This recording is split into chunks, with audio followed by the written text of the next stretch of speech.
And this particular individual claimed that they have a personal relationship with extraterrestrials. What happened after this long conversation, I dozed off while reading a book. I woke up to someone trying to enter my apartment. My first instinct was to get up and grab my firearm. I clearly heard a voice in the room telling me that I don't need to grab that firearm. I could feel the book in my hands. I could feel myself sitting on the couch, but I could not move at all. After I was able to get movement of my limbs, open the door, and no one was there. After I spoke with this individual, I experienced something that I never would have dreamed of or even thought about, and that's what they call missing time. That particular night and the night after, I woke up at 3:08 a.m. I don't recall a nightmare. I just jumped out of bed, and before I could blink, my alarm clock went off, and it was 5:30. Time for me to get up. It's not uncommon for UFO contactees and abductees to report missing time. These individuals consistently report being in one location at the time of the event and finding themselves at another location with no comprehension of the time in between. Temporary paralysis. That's an indicator of a close encounter of the second kind. Missing time is an indicator of an alien abduction. That's a close encounter of the fourth kind. Is he on a path to make contact? I'm just worried that we're just talking about a strange person here that's contacted Terrell and is kind of filling him with ideas. Here's a case where this person is contacting you and giving you a course of study dealing with the human relationship with aliens as the ultimate goal. Got a funny feeling that you are being recruited, and there is a branch of the government that you're being recruited for, that somehow, some way, you are a hybrid between an ET and a human. While the notion of alien-human hybrids is highly controversial and unproven, some contactees do claim to have developed unexplained physiological disorders shortly after the reported contacts.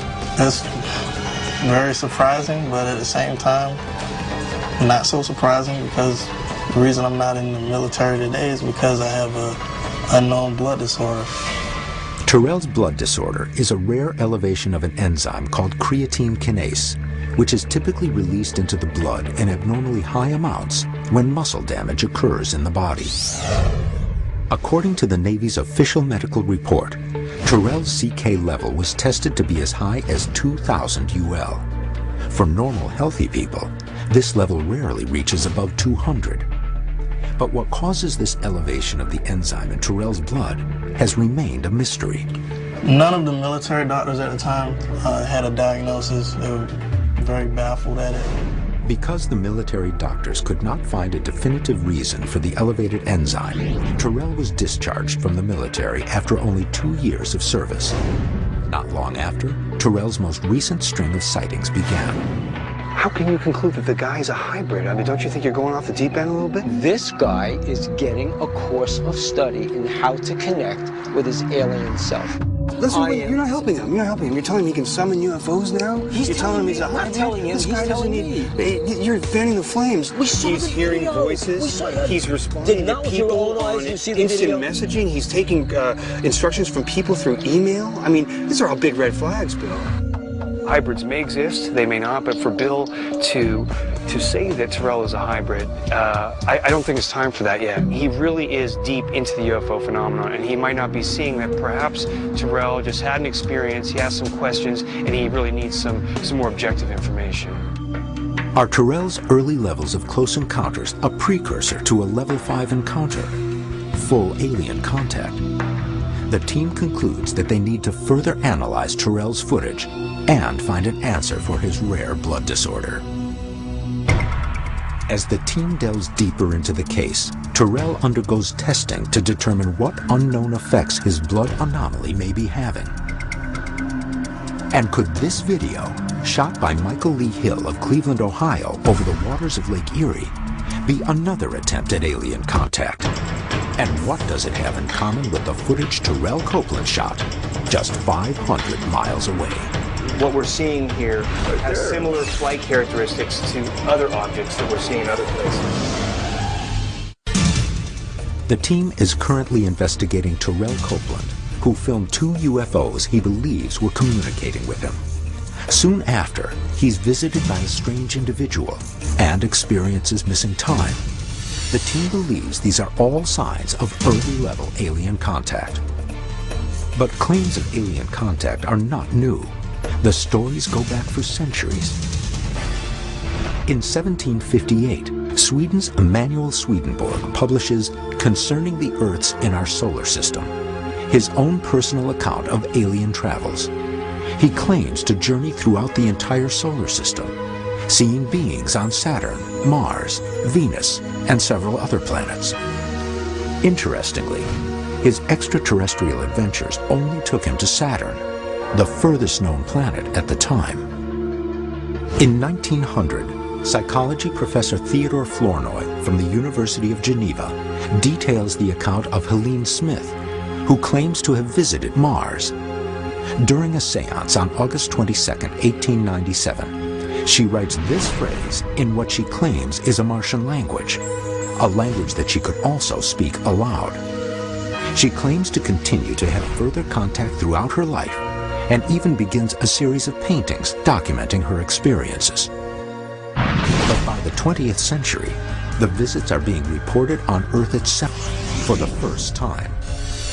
1957, the Mojave Desert. On May 11th, Wayne S. Ahom, a U.S. military combat intelligence expert, sees a craft land, and he says he makes contact with beings from inside. I was within a few feet of the craft. I went through an all-night experience, and I was shown things of the future of this civilization. After his experience, Wayne is interviewed for over 2 hours by the CIA, but they decide not to reveal details of his account. But recent claims of contact have had a dark side. 1983, Yorktown, New York. An engineer named John Falk reportedly sees a dark mass floating above the New Croton Falls Reservoir at night. The object begins projecting a red laser-like beam into the reservoir.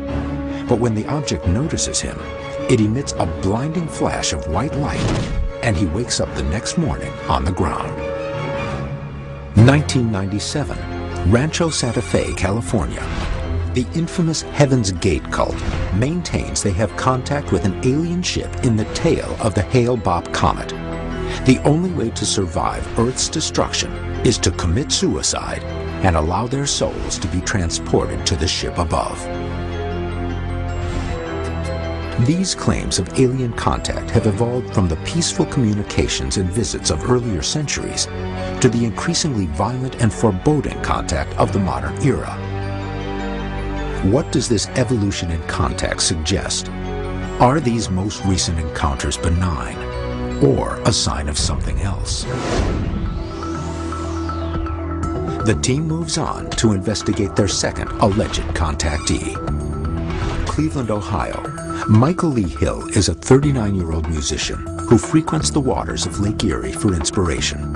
But on the night of August 18, 2006, he sees something that changes his life, and he captures it on video.